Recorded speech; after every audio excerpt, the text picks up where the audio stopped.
Welcome back to the ETF Inspector. It's Monday, September 29th, a little after 4 o'clock in the afternoon. Markets are closed, and this is our daily recap video for our 4 Roundhill weekly paying funds that we cover on this channel. The first 3 are 0DTE covered call strategies on the indexes, QDTE for the NASDAQ 100, XDTE for the S&P 500, and RDTE for the Russell 2000. The last is a Bitcoin covered call strategy ETF, which is YBTC, where they have a synthetic position in IBIT and they sell weekly calls off of them to generate income. A reminder, if you don't already follow me on X, I'm at ETF_Inspector1. I post all things related to the ETFs that I cover and let you know when videos are being released, in case you like to be in the live chat on the premieres. And the daily trades as far as these 0DTEs, in case you like to follow along with your investment, or some people even try to trade along with the pros. It's pretty nice. You basically can get the information within 15 minutes of them making the trade. Not that is not financial advice, because on the days they lose big, but obviously when they win, they do well too. So let's start off by taking a look at the market, how things performed. Starting off, NDX, NASDAQ 100, up 0.44%. QDTE, the Roundhill fund, actually outperformed, going up 0.62%.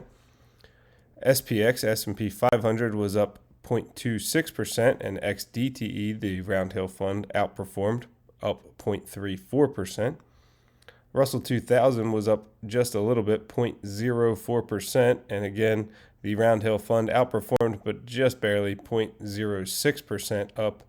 Finally, YBTC, we said it is off of IBIT. They were up 4.89%.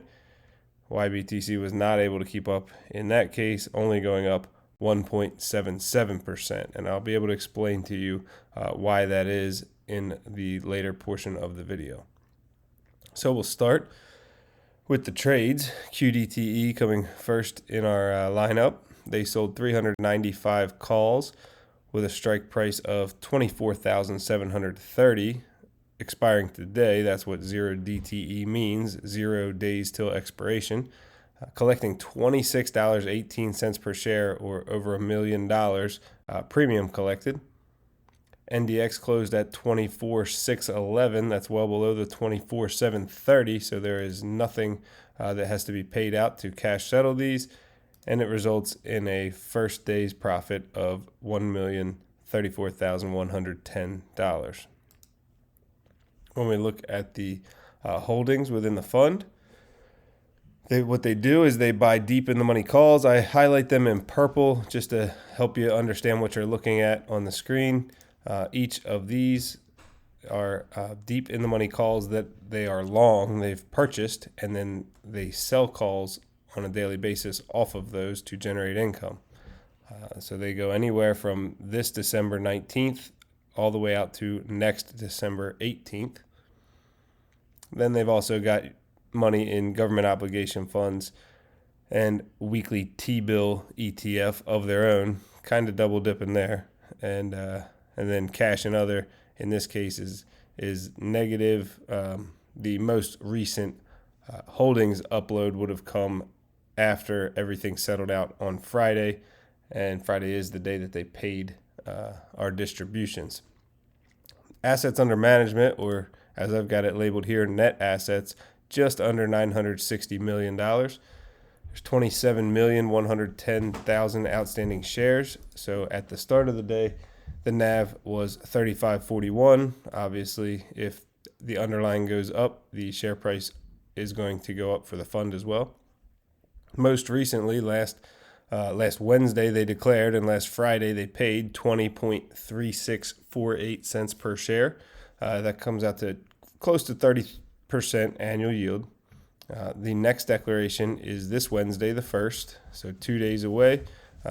But we do know that they actually update their website the night before, somewhere around 8 o'clock at night. So if you really can't wait to hear what your distribution is, you can check out their website on a Tuesday night after 8 o'clock. My guesstimate, which I make on my Friday video for this week's payment, I explain each of these columns, but 20.5 cents is my guess for this week for QDTE. Next, we'll look at XDTE on the S&P. They sold 628 calls expiring today with a strike price of $6,680 on SPX. They collected $4.78 per share premium, or $300,000. SPX closed at $6,661, below the $66.80, so it doesn't cost anything to close it out and results in a first day's profit of $300,000.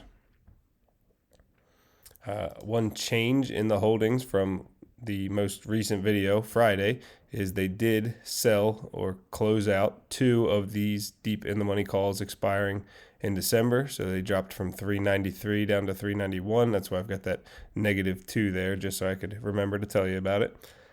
Other than that, no changes there. You can see down here again, like we talked about, money in the government obligation funds, weekly T-bill, ETFs, and then cash and other. Total value of everything comes out to $417 million. That's what we call our assets under management, or net assets.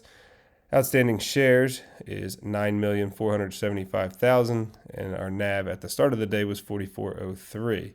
Again, underlying went up, so our share price is going to go up with it, and we closed around 44.19. All 3 of these RDTEs have the same declaration day. It's Wednesday, so 2 days away on the 1st. Most recently, this past Friday, they paid just under 17 cents per share, 16.9314.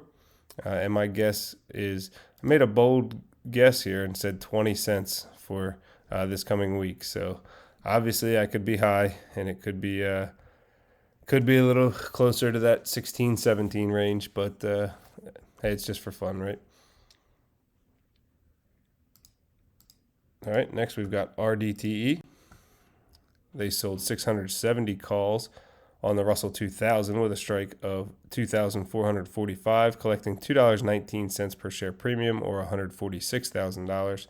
The Russell 2000 closed at 24.35. That's below the strike price. It doesn't cost anything to settle it out, and they get to keep all the premium collected, in this case $146,000. All right, no changes in the holdings, but if you did watch the last video, we talked about how the numbers still weren't making sense. The shares must be off and just not updated yet. So after the Friday video, somewhere after that, between then and now, they have updated the outstanding shares, and it was increased by 70,000. So that means more people buying into the fund. And that made the math start mathing again. 162, almost $163 million in assets under management. Started our day off with a NAV of 33.38, and then it slightly increased throughout the day. This is actually not updated because although Excel is familiar with SPX and NDX, it is not familiar with the Russell 2000 RUT. 24.35.25.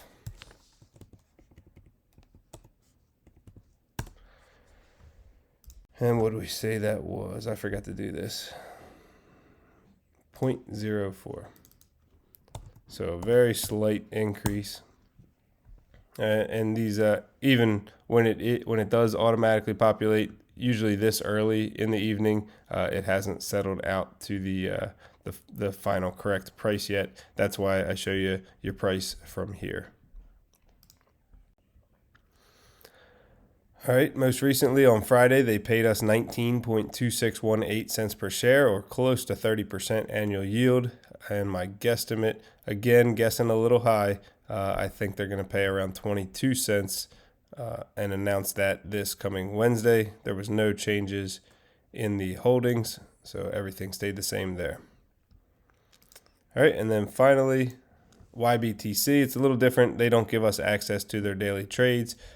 And they basically, on a Friday, they will close out their sold call and sell the next one. So on Friday, we know that they basically paid around $50,000 to close out last week's trade, and they collected around $2.7 million opening this trade. All this information is from Friday. All these holdings don't come out until late at night. But IBIT had dropped drastically, so they sold their new calls with a strike price of $63.33. It didn't take very long before that got blown through. First trading day of the week, and IBIT was up almost 5%. So these calls are already in the money by 2.5%. They're going to be very expensive to close out. Obviously, just right off the bat, even if you don't put time value into it, it's $1.64 above the strike price. So if there was no such thing as extrinsic value, this would still more than triple. So these they're shaping up for a rough week as far as options trading is concerned.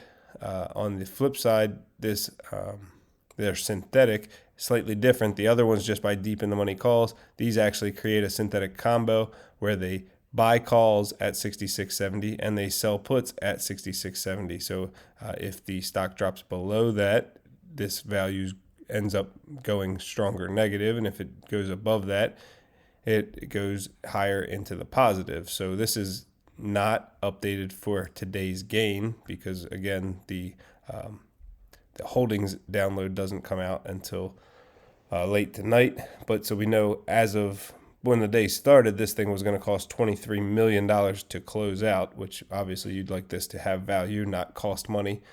But it definitely jumped in value. It will be much closer to break even. Obviously, it'll still be negative because 64.97 is below 66.70, but it will not be anywhere near 23 million in the hole.